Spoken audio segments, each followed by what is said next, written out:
వచ్చాడు. కుంతి, ఈ సమయాన సంతానం కొరకు నన్ను ప్రార్థించావు, నీకు సంతానం కలుగు చేస్తాను.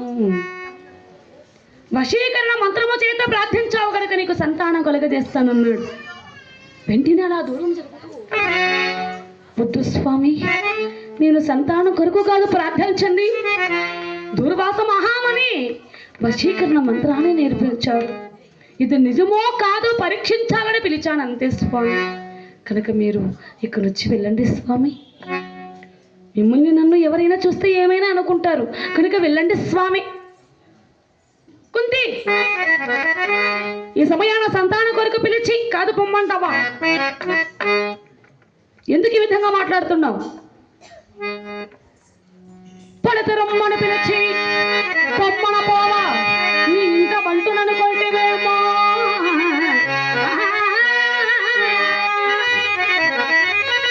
పడతరమ్మను పిలిచి పొమ్మన పోవా, నీ ఇంట బంటుననుకుంటేవేమో.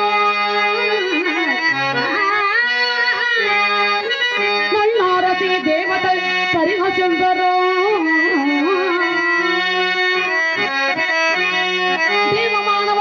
సంబంధం ఉన్నట్లు నిధులుగవే.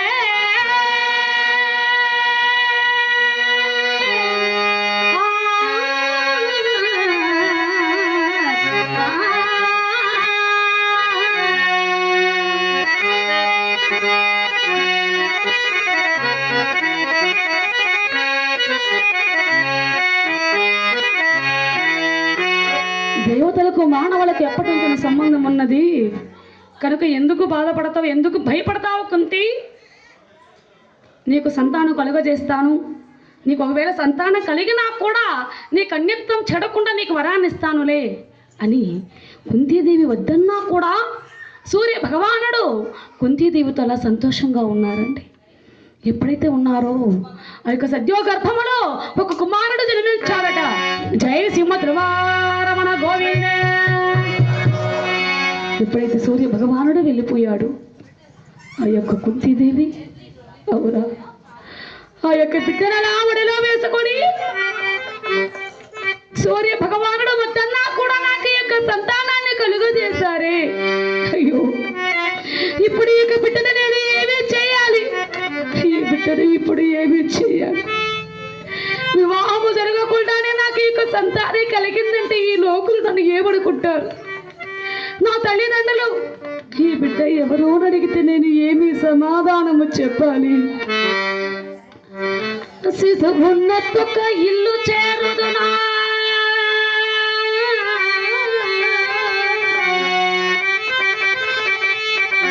శిశువున్నొక్క ఇల్లు చేరుదునా,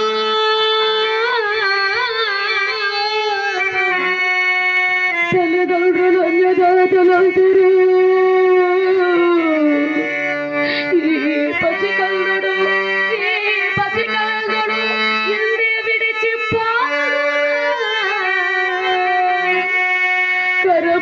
చేయగా కాలురావు మౌడి నాకెందుకిచ్చిన పాడుమా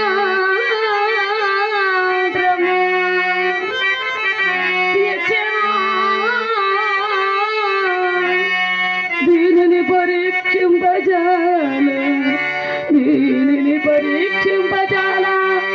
అక్కడ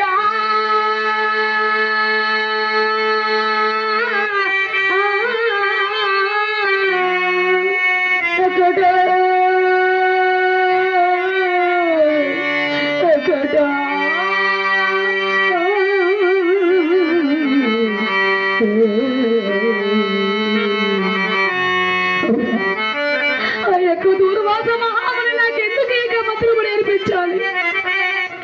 ఒకవేళ నేర్పించాలి అనుకు ఈ యొక్క మంత్రాన్ని నేను ఎందుకు పరీక్షించాలనుకోవాలి?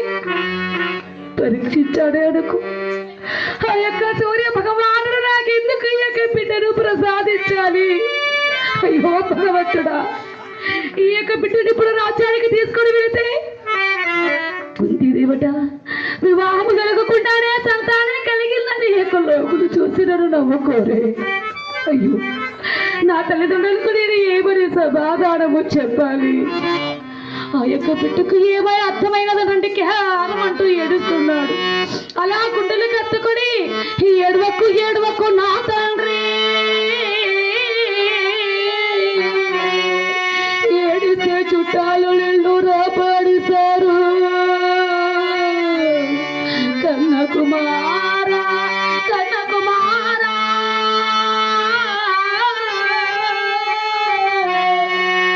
నైనా కుమారా ఏడవద్దురా, నైనా ఏడవద్దురా. ఎందుకురా ఏడుస్తావు? నీ యొక్క ఏడుపుని వింటే యొక్క లోకులు వస్తారా ఇక్కడకు? ఏడుపుతురా కన్నా. అయినా ఏ జన్మములో ఏ తల్లిని బిడ్డను నేను వేరు చేశాడు. నిన్ను సాకేటువంటి భాగ్యము నాకు లేకుండా పోతుందిరా నాయనా కన్నా. రే కుమార, ఏ జన్మంలో నేను ఏమి పాపము చేశాను, ఏమి కర్మ చేశాడు రా తండ్రి. నిన్ను విడిచిపెట్టి నేను ఉండలేను, నీవు లేకుండా నేను జీవించలేనురా. నీతో పాటే నేను కూడా మరణిస్తాను. ఎందుకు బతకాలి? ఎందుకు నాకు ఈ యొక్క జీవితం?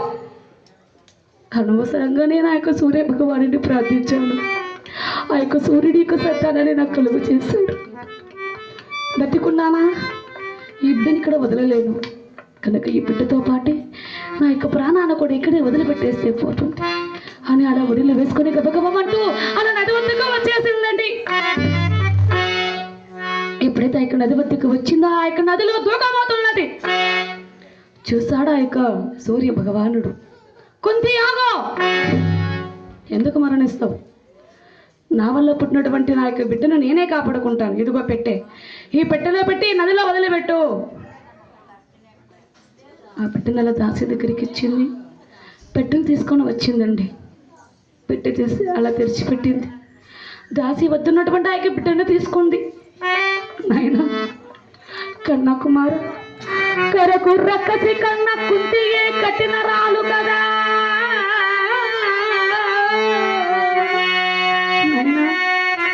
సహజ కవచ కుండలాలతో పుట్టినటువంటి నిన్ను నైనా రే కుమార, కరకు రక్కసి కన్న కుంతియే కట్టిన రాలు కదా. గంగ కర్పించిన గొడురాలు కన్నకుమారుని, కన్నకుమారుని గంగ కర్పించిన గొడురాలు కుమారా.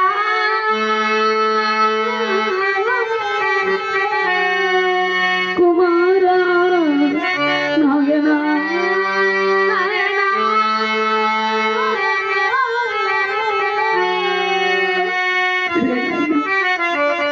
ఇటువంటి పాపించి దానిలో ఇటువంటి కఠినాత్మరాలను రానేడు, ఇటువంటి రక్కసి కర్కసి దానిని కన్న కుమారుడి కన్న బిడ్డనే గంగ కర్పించినటువంటి కొట్టురాలని రాడాయినా నేను.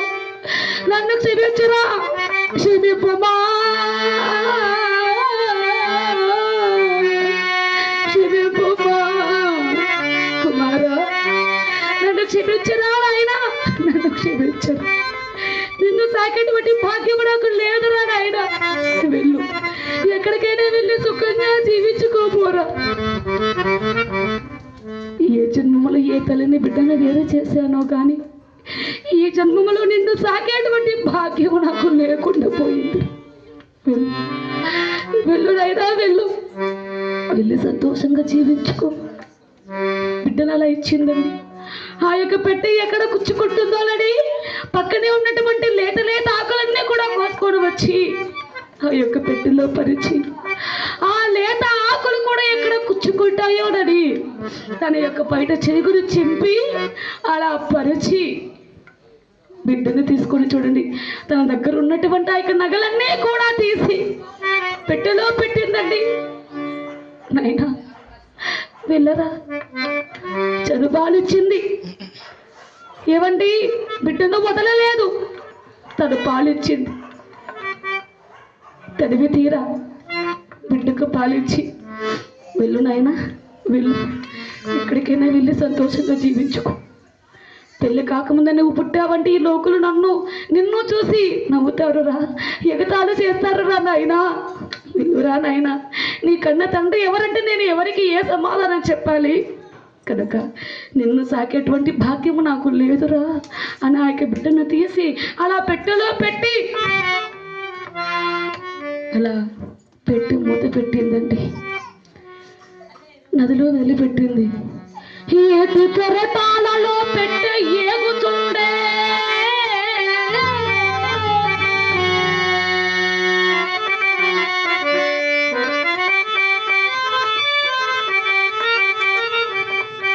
ఆ యొక్క ఏటి కెరటాలలో ఆ యొక్క పెట్టె కొట్టుకుంటూ వెళ్ళిపోతున్నదట. కుంతిదేవి అలాగే నిర్ఘాంతో పోయినదండి. జయ శ్రీమద్ రమారమణ గోవింద. ఇక్కడ చూడండి, ఎవరి యొక్క బిడ్డ? సహజ కవచ కుండలాలతో పుట్టినటువంటి వాడు కర్ణుడు. ఎవరు పెంచారండి ఈ పెట్టెలో వస్తున్నటువంటి బిడ్డను? సూతుడు అంటే రథము నడిపేటువంటి కులస్థలండి, రాధా అతిరథులు. ఆహా, సహజ కవచ కుండలాలతో ఉన్నాడు గనక కర్ణుడని, బంగారు మద్యములో దొరికాడు గనక వససేనుడని, ఇక రాధాదేవి పెంచుతున్నది గనక రాధేయుడని పేరు పెట్టారు. నేను